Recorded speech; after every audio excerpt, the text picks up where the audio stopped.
Hello and welcome to part 3 of the Tarkov iceberg. If you did not see part 2, you can check that out right here, but besides that, let's go ahead and get right into it. The Tarkov situation is actually a Terra Group experiment. Terra Group orchestrated the entire collapse of Tarkov so they could test their combat syringes in an active war zone. So after getting as much information as they could inside of labs in a controlled environment, they decided what was the next best thing. It was to get field testing of their combat stims, and what better testing than an environment that you can completely monitor. That would explain why everyone and their mom has stims on them when you kill them. You can't go a raid without finding stims. I think stims, in a sense, are probably one of the most common loot groups. You find stims all over the place, constantly. They are everywhere. Now, why are they everywhere?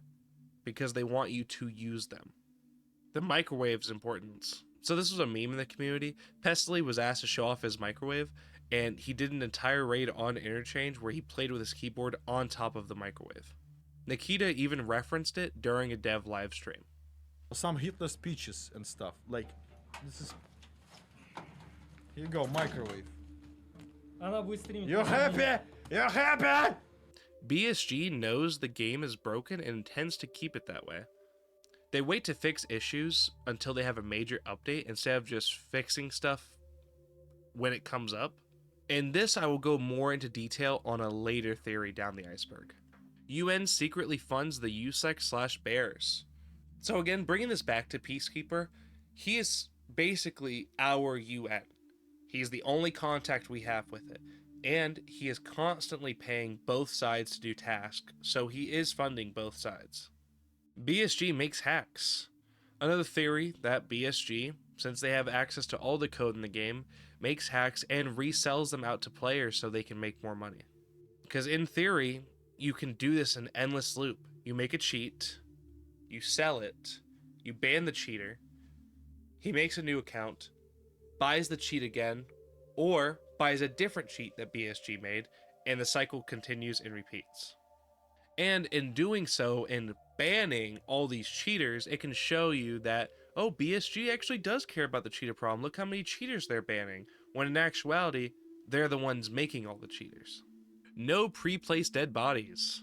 The lootable corpses that you find that are always there in Tarkov are actually PMCs and scavs that died before the raid even started.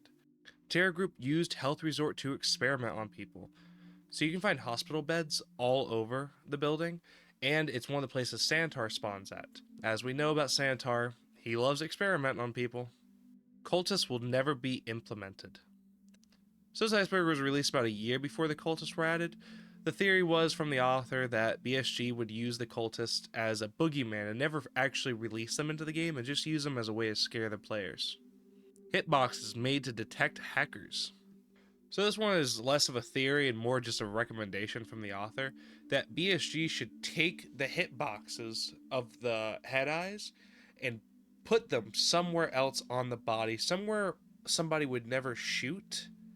And this could be a way of knowing that someone was a hacker. Nikita doesn't work for Battlestate Games. Nikita was actually a content creator that BSG just really liked, and they brought him on the team, whether that's for entertainment or as a spokesperson or as a scapegoat for their shitty ideas.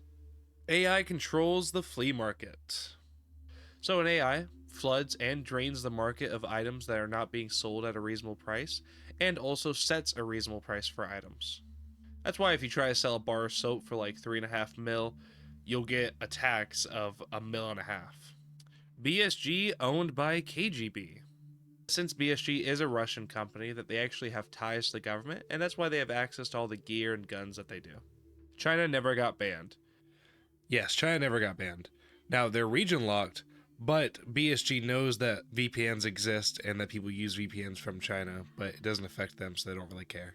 Thank you so much for watching part 3 of the Tarkov iceberg. If you enjoyed the video, go ahead and leave it a like. If you really enjoyed it and you want to see more of my stuff, go ahead and subscribe. Anyways, thank you so much, and if you want to watch the next part, you can go ahead and click right here for part 4.